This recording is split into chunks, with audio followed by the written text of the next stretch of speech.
The stance of monetary policy during the COVID period was essentially to stimulate the economy.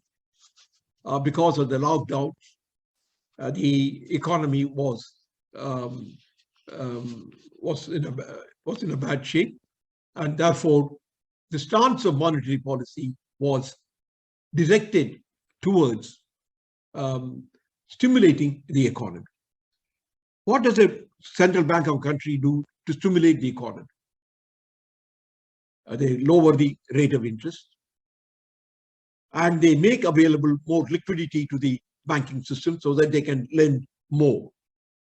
Therefore, what happened was in February of 2019, the policy rate, which is called the repo rate, was 6.25%. By March 2020, that is virtually within a year, the repo rate was brought down to 4.54%, and by May, it came down to 4%.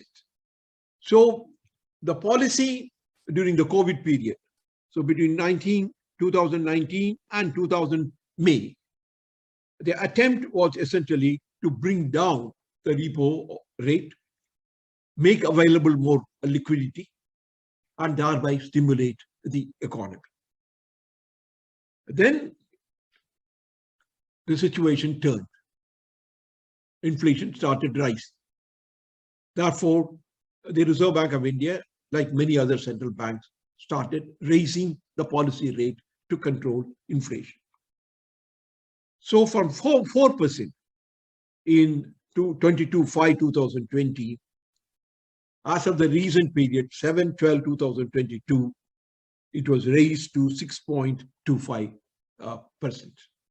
Therefore, it is essentially 2%, 2.25% increase, the 225 basis point increase in the repo rate. So the position is very clear.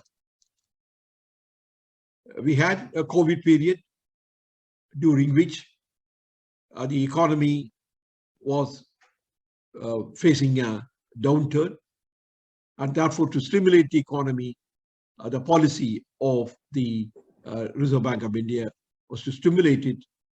It was done through several mechanisms, and the most important of which to lower the policy rate. But since then, after the 22/5/2020, the first step was taken on 2022. The policy rate was started rising. So we should say perhaps that the attempt has been to raise the policy rate in order to control inflation.